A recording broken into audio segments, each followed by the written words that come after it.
Olá, boa tarde. Veja os destaques de hoje do portal da Assembleia. Hospitais privados de São Luís registram alta taxa de ocupação e o governo do estado anuncia a abertura de mais 100 leitos para pacientes com Covid-19.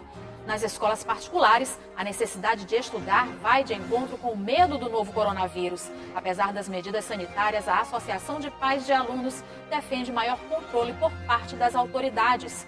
Polícia Rodoviária Federal registra alto número de acidentes no início do ano nas rodovias que cortam o Maranhão. E na era do internetês, professores alertam que é importante não esquecer as regras gramaticais. É agora, no portal da Assembleia.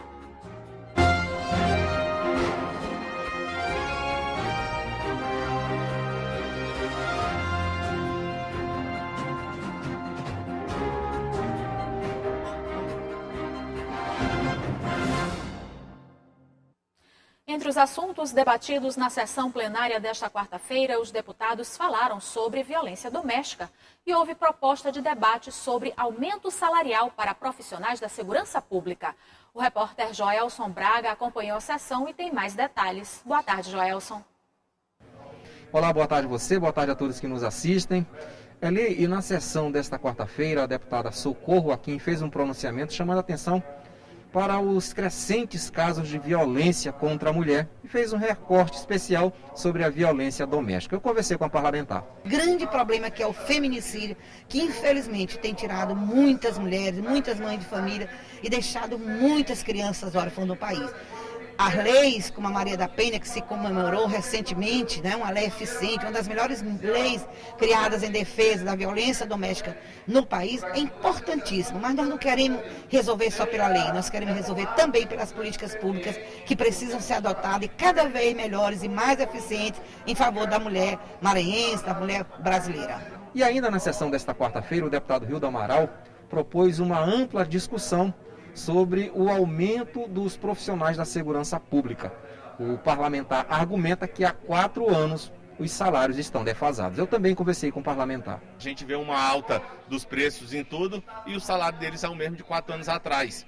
E alojado a isso, uma lei federal que proíbe aumento nesse momento. A gente não pode se omitir no próximo ano, quando acaba essa lei para dezembro, da gente ter um norte do que vai ser esse aumento. E começa a se discutir agora, para que logo, em breve, não pague o preço do que pagou a sociedade num passado bem recente, onde essas 2 greves foi trágica para o nosso estado. Também na sessão de hoje, o deputado Dr. Iglesias criticou os valores arrecadados por cartórios aqui no estado.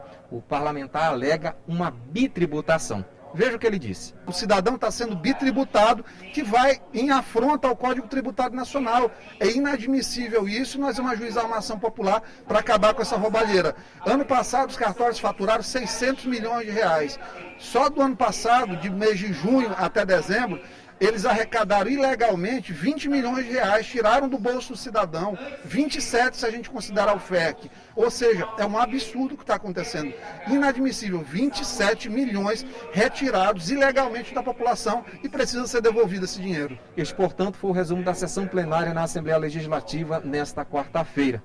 Você pode acompanhar os trabalhos dos parlamentares, além da TV Assembleia, por meio das nossas redes sociais e também por meio da Rádio Senado no prefixo 96.9. Joelson Braga, para a TV Assembleia. Adultos acima dos 45 anos já podem fazer o teste de Covid-19 gratuitamente no Parque do Rangedor, pela modalidade drive-thru. Idosos, gestantes, pessoas com deficiência e quem tem entre 50 e 59 anos continuam como público-alvo do serviço, que permanece por tempo indeterminado. Hospitais públicos e privados do Maranhão já estão com a capacidade de atendimento de leitos clínicos e de UTIs quase totalmente preenchida por pacientes de Covid-19. O governador Flávio Dino anunciou a abertura de mais 100 leitos e em Bacabal está sendo montado um hospital de campanha doado pelos Estados Unidos. Hospitais públicos e privados do Maranhão já apresentam um aumento considerável no número de pacientes internados por causa da Covid-19. Na região metropolitana de São Luís, dos 126 leitos de UTI para pacientes com Covid-19, 109 já estão ocupados. Em Imperatriz, existem 32 leitos de UTI para infectados, mas restam apenas 2 que ainda não estão com pacientes, uma taxa de 93,75% de ocupação. Os leitos clínicos também estão superlotados. Na capital, restam apenas 87 dos 219 leitos clínicos para pacientes com Covid. Na cidade de Imperatriz, são 81 leitos clínicos disponíveis. Agora, com o aumento de infectados, apenas 21 estão livres. Os dados são do último boletim epidemiológico da Secretaria Estadual de Saúde, divulgado na noite desta terça-feira. A gente tem um grave impacto do aumento da doença, alertado desde o final do ano passado, de que a gente poderia ter um recrudescimento do número de casos. E foi, infelizmente, o que acabou acontecendo.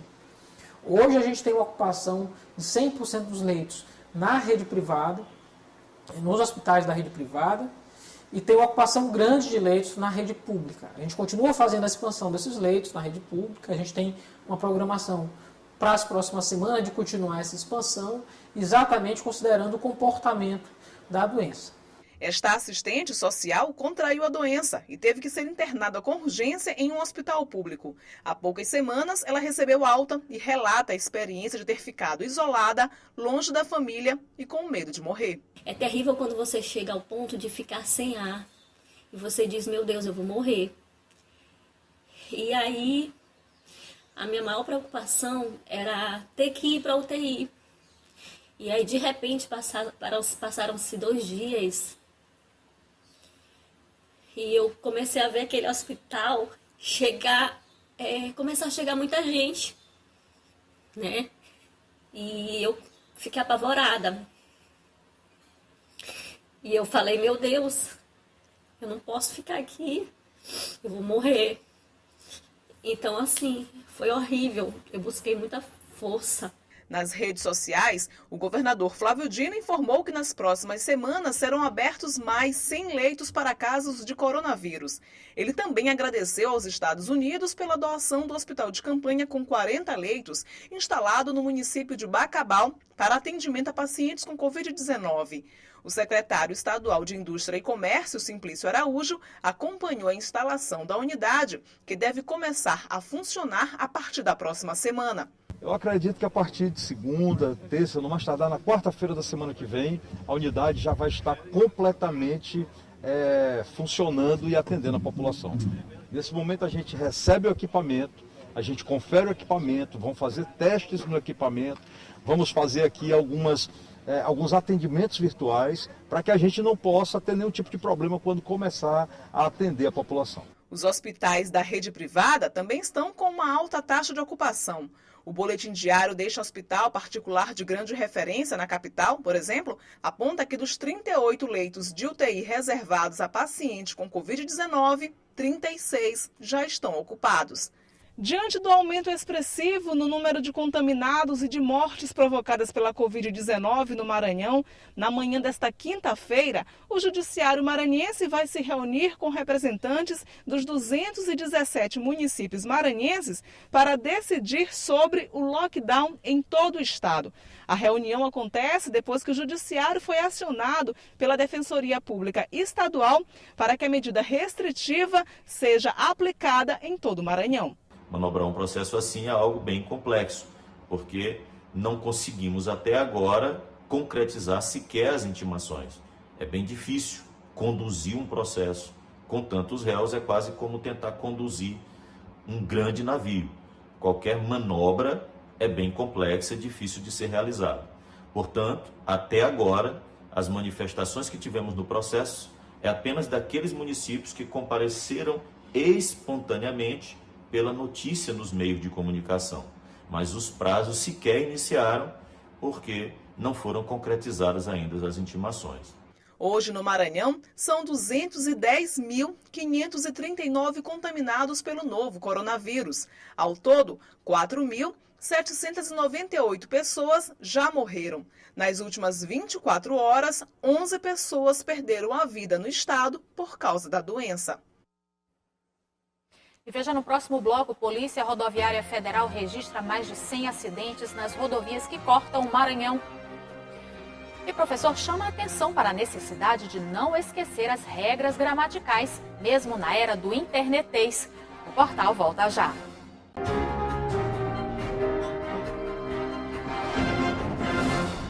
A Polícia Rodoviária Federal registrou mais de 100 acidentes no início deste ano nas BRs que passam pelo Maranhão. De acordo com a PRF, imprudência e o transporte de passageiros acima do limite permitido estão entre os fatores de risco. A Polícia Rodoviária Federal registrou um alto número de acidentes fatais em rodovias federais que cortam o Maranhão. De 1º de janeiro a 8 de fevereiro deste ano, 36 pessoas morreram por conta desses acidentes. Imprudência e transporte de passageiros acima do limite permitido estão entre os fatores de risco. O assessor de comunicação da Polícia Rodoviária Federal fala sobre os registros. Motivos a gente pode aventar vários, né? Além da questão da imprudência do condutor, que aumentou por certo, tem a quantidade de pessoas acidentadas dentro dos veículos, a quantidade de pessoas mortas por veículo. É muito raro morrer 4 ou 5 pessoas no veículo, e nesse início de ano aconteceu isso, de mais de 3 pessoas morrendo dentro do veículo. Geralmente o período de férias é um período que mais pessoas viajam, então os veículos estão mais cheios. E teve uma coincidência, se pode dizer assim, de os veículos que se acidentaram terem 4, 5 e até mais pessoas. Ao todo no estado, 115 acidentes foram registrados em rodovias federais de 1º de janeiro a 8 de fevereiro de 2021. Dos 115 acidentes, 24 acabaram resultando em mortes e 118 pessoas ficaram feridas. A assessoria da PRF informou que os trabalhos de fiscalização seguem acontecendo e destacou que mesmo com o cancelamento do carnaval anunciado no Maranhão, é preciso que os condutores tenham atenção redobrada e cuidados com o fluxo durante os próximos dias. A expectativa, a princípio, é de redução de acidente e tudo mais, porque são menos veículos viajando. Por outro lado, quando tem muitos veículos se deslocando, a velocidade é baixa. Quando a velocidade é baixa, geralmente tem menos acidentes e menos óbitos. Porém, com poucos veículos no período de carnaval, pode ser que muita gente se exceda ainda bebendo com poucos veículos na via e tem uma velocidade um pouco maior, realização de ultrapassagem, e isso pode culminar também em acidente. Então, nada a se comemorar por enquanto, vamos esperar para ver o resultado.